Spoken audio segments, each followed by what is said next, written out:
একটা যুবক ছেলে রাতের বেলা মোবাইলের মধ্যে পর্ন ভিডিও দেখতেছে। ভিডিও দেখতে দেখতে হঠাৎ ছেলেটা মাস্টারবেশন করে ফেলে। যখন ছেলেটা পুরোই নাপাক হয়ে যায়, ইন দ্য মিন টাইম তার সামনে মালাকুল মউত হাজির হয়ে যায়। কুচকুচে কালো চেহারা, চোখ দুটো জলজল করতেছে, দেখতে অনেক ভয়ানক লাগে। এই যুবক ছেলেটা দেখার সাথে সাথে তার শরীরটা থমকে গেল, নিমেষেই ঠান্ডা হয়ে গেল তার শরীরটা।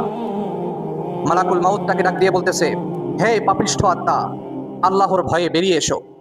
মালাকুল মউত তাকে জানটা কবজ করে নিয়ে গেল।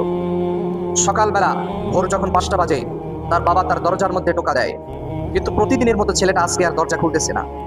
একটা পর্যায়ে বাড়ির সমস্ত মানুষ দরজার সামনে হাজির। সবাই মিলে দরজা ভেঙে যখন ভিতরে ঢুকলো, ঢুকেই দেখতেছে নাপাক অবস্থায় ছেলেটা মরে পড়ে রয়েছে। আল্লাহু আকবার। এই কুৎসিত দৃশ্যগুলো দেখে সমাজের অনেক মানুষ মোবাইলের মধ্যে ভিডিও ধারণ করেছে। সকাল ঠিক 10টা বাজে মসজিদের ইমাম সাহেব এসেছেন। উনি ঘটনা শুনে আর জানাজা পড়াতে রাজি হলেন না। স্থানীয় একজন শায়েখ আসলেন, বুজুর্গ ব্যক্তি। উনি ঘটনা শুনে জানাজা পড়াতে রাজি হলেন। পরবর্তীক্ষণে একজন বলতেছে, শায়েখ আপনি জানাজা পড়তে পারেন, কিন্তু এই বেয়াদবের জানাজা আমরা পড়বো না। তখন শায়েখ বলতেছে, শোনো, এই যুবক ছেলেটা অন্যায় করেছে নিজের সাথে, এই ছেলেটা অন্যায় করেছে তার মালিকের সাথে। তো যুবক ছেলেটা আর আল্লাহই বুঝবে, এখানে আমাদের কিছু করার নাই। আমাদের দায়িত্ব হচ্ছে একে এখন জানাজা দিয়ে দাফন কাফন করে কবরে রেখে আসা। সবাই শায়েখের কথা মতো জানাজা পড়লো, ছেলেটাকে কবরে রেখে আসলো।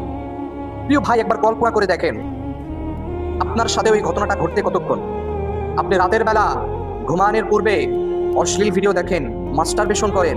কখনো কি ভেবে দেখেছেন প্রতিদিন সকাল হয়, যেদিন আপনি এই অশ্লীল কাজগুলো করবেন সেদিন যদি আর সকাল না হয়, আপনার কি অবস্থা হবে?